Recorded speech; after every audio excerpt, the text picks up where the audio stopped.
হুমকি দিচ্ছিল, বলতেছিল কট দিবে, সেই জন্য ওদেরকে দিতে আমাকে বাথরুমে নিয়ে যে ধুয়ে নিয়ে সাবার করতেছে। বোনকে কিশোরী হয়তো ভেবেছিল বেস্ট ফ্রেন্ডের কাছে সে পুরোপুরি নিরাপদ, কিন্তু হঠাৎ কিছু বন্ধু প্রথমে ওই তরুণীকে নিয়ে যায় একটি গোডাউনে। এরপর সেখানে ঢুকে নয়, 3 বন্ধু মিলে টানা 3 ঘন্টা ধরে ওই তরুণীকে করে গণধর্ষণ। এক পর্যায়ে ওই কিশোরীকে গোসল করিয়ে আবারও নাকি করা হয় নির্যাতন। মর্মান্তিক এমন ঘটনায় রীতিমতো তোলপাড় চলছে জেলা জুড়ে। আমি আমার ফ্রেন্ডের সাথে গেছিলাম, আমাকে এমনি ঘোরার নাম করে নিয়ে গেছে, যে বলছিল যে ঘুরতে যাবো চল, তো আমিও দাওয়ায় আমাকে ওইখানে নিয়ে গেছে। মানে আমাকে ধর্ষণ করা হয়েছে, আমি নিষেধ করছিলাম অনেকবার করে, তাও ওরা আমাকে ভয় দেখাচ্ছিল, বলতেছিল তো সেই জন্য ওদেরকে দিতে হয়েছে। মানে আমি যে অসুস্থ হয়ে পড়ছি ওরা ওটা দেখেই না, ওরা আমাকে আমি যে কতবার করে নিষেধ করলাম, ওরা আমাকে বাথরুমে নিয়ে যে ধুয়ে নিয়ে এটা হচ্ছে আমার উপরে মনে করেন যে 12টা থেকে 3টা পর্যন্ত চলছেই, তারপর করছে, নাহলে তো আমি কালকেই ওখানেই মরতাম। এটা হচ্ছে রাত 11টায়। আমি বিকালে বের হয়েছি, বিকালে বের হয়ে আমি মুন্সিহার ওদিকে সাথে দেখা করছি। আমি ন্যায় বিচার চাই, আমার সাথে হয়েছে এটার আমি বিচার চাই।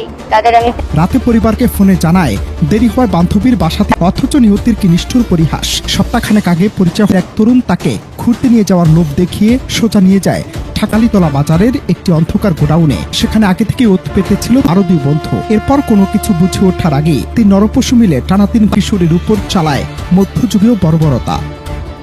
আমার বন্ধু বলে যাবা, আমি জন্মদিনের অনুষ্ঠানে যাবো, আমি 500 টাকা দিলাম, 500 টাকা দেওয়া চলে গেল। এবার 9টার দিকে আমার সঙ্গে বাসায় যাওয়ার কথা, ফোন দিলাম 9টার দিকে সে বাসায় যাবে না, বান্ধবীর বাসায় থাকবে। এই পর্যন্ত কথাবার্তা শেষ।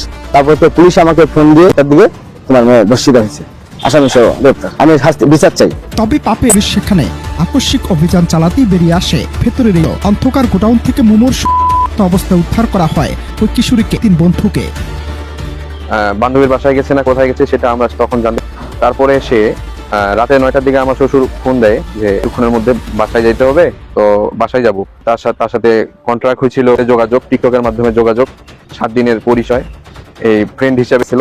তো এইভাবে নিয়ে যায় সে এবং তার 2 জন বন্ধু সহ গণধর্ষণ করছে। তো আমি এর কঠোর শাস্তি চাই। ঘটনায় পুলিশ জানায় যুবকের বিরুদ্ধে ইতিমধ্যেই কঠোর আইনি ব্যবস্থা নেওয়া হচ্ছে, কিন্তু এই ঘটনার সমাজ এক বিরাট প্রশ্নচিহ্ন। রাত্রিকালীন মোবাইল ডিউটিতে নিয়োজিত এসে সাকিবকার সংগ্রহ ফোর্স টহল ডিউটি করাকালীন সময় কিন্তু আমাদের 14/6/2026 দেখেন যে কালীতলা বাজার সমাজের যে মিন্টু মিয়া, আমাদের দ্বিতীয় আসামিগুলো তাদেরকে আটক করে ভেতরে প্রবেশ করে। প্রবেশ করে দেখেন আরো 2 জন সেখানে আছে এবং যে ছেলেটা তার সঙ্গে তার সম্পর্ক, তাকে এখানে ঘোরার কথা বলে নিয়ে এসে আশা করে প্রথমে এসে তাকে যোগ্য প্রদর্শন করে, পরবর্তীতে বাকি আমাকে জানার আমি তৎক্ষণাৎ আরো 3 রাত সেখানে পাঠাই। সাবজেক্টের সঙ্গে কথা হচ্ছে, মেয়েটাকে পরিবার খবর দেওয়া হয়, পরবর্তী তাৎক্ষণিক মেয়েটাকে হত্যা করা হয় এবং আসলে নিয়ে আসে। মামলা বিষয়ে মামলা প্রক্রিয়া মামলা চলমান। অনন্ত হাসান মাস।